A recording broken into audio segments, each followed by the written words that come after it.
Part 4. The Frequency Wall. Maya lay on the carpet, her body twitching as the black static flickered across her skin like dying embers. The radio in Elias's grip felt hot, vibrating with a low-frequency hum that made his teeth ache. She's still in there. Her system is fighting the overwrite, but it's losing. If I don't move now, she'll be nothing but a corrupted file. Outside, the silence of the neighborhood had been replaced by a terrifying, synchronized sound. Crunch. Crunch. Crunch.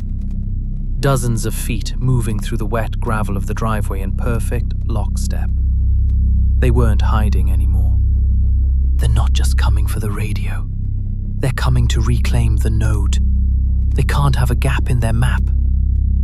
Elias grabbed a pair of heavy-duty headphones and plugged them into the radio, cranking the volume to the absolute limit. A piercing digital shriek erupted from the ear cups. He lunged toward Maya, wrapping the headphone band around her head. "Maya, listen to the noise. Don't let the signal in. Focus on the static." A sound of the front door being forced further open. The glass-faced things were inside the house. Elias could hear them moving up the stairs, their movements no longer gliding but fast, predatory. He looked at his glowing hands. The blue circuits were beginning to pulse red, matching the warning icon on his laptop screen. The network is trying to override my control. It's trying to force the update through my skin. He grabbed the shortwave radio's antenna. As he touched the metal, a surge of blue electricity arced between his fingers and the device. His vision blurred into a grid of binary code. He wasn't just seeing the room anymore. He was seeing the house as a 3D wireframe model.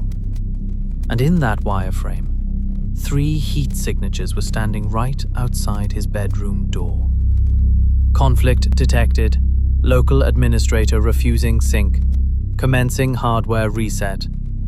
The door didn't just open. It disintegrated. The wood splintered into 1,000 digital shards. Standing there was the thing that used to be Mr. Henderson, its glass face now glowing with a blinding strobe light intensity. It reached out a hand that had elongated into a jagged metallic probe. "You want a reset? Fine.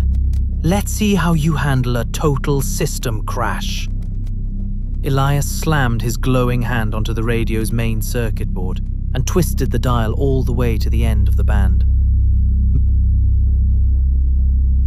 Part 5. The Static Sanctuary. The world didn't just go quiet. It went empty. The high-pitched shriek of the radio died into a low, crackling hum. The blinding blue light retreated, leaving behind a room that felt brittle and cold. The wood shards of the door were no longer digital glitches. They were just splintered oak scattered across the carpet. It worked. The feedback loop.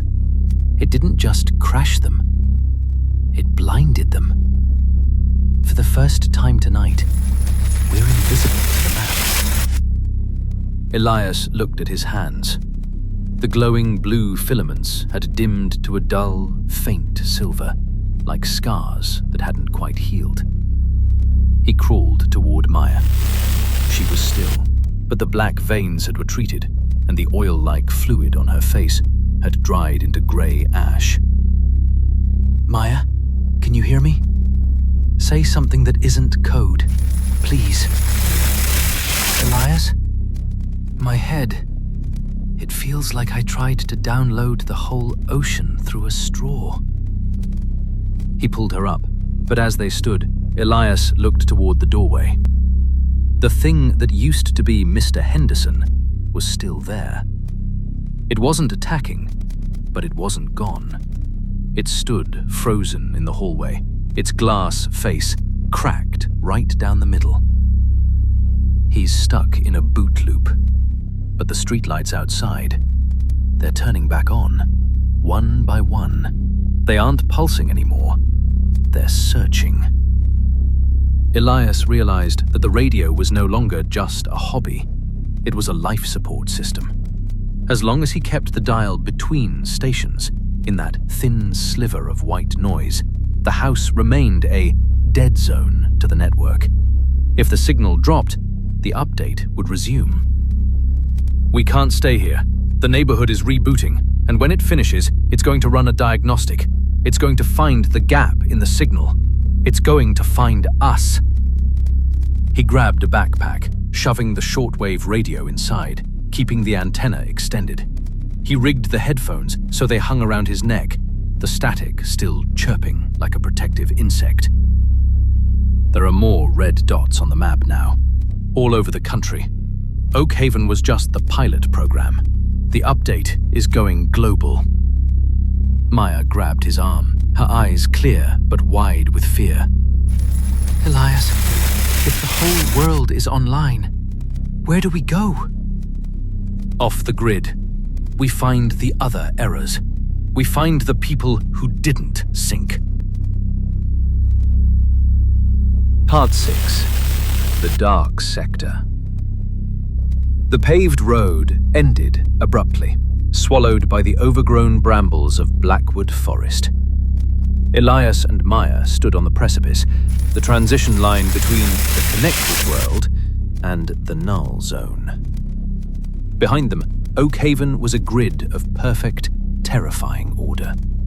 The streetlights had fully rebooted, casting a clinical, flickering white light that made the shadows look like sharp teeth. Do you hear that? The hum. It's not just the radio anymore. The air itself is vibrating. The network is searching for the missing packets. That's us, Maya. We're lost data. Elias adjusted the strap of his backpack. The shortwave radio inside was glowing with a warm, amber light now, a safe frequency he'd managed to stabilize. Around them, a faint, shimmering bubble of amber distortion rippled, clashing against the oppressive blue tint of the moon. Elias, look at the houses. They're moving.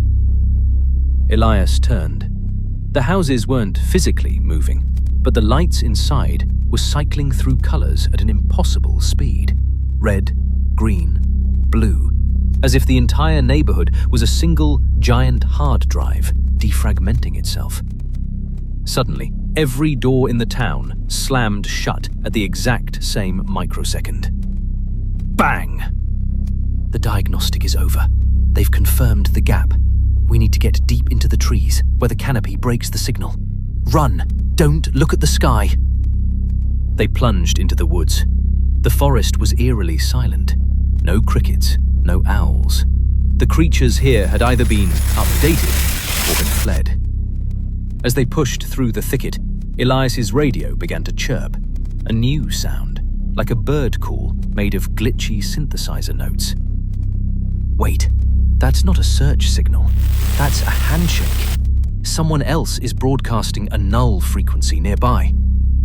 He held up the radio, following the chirp.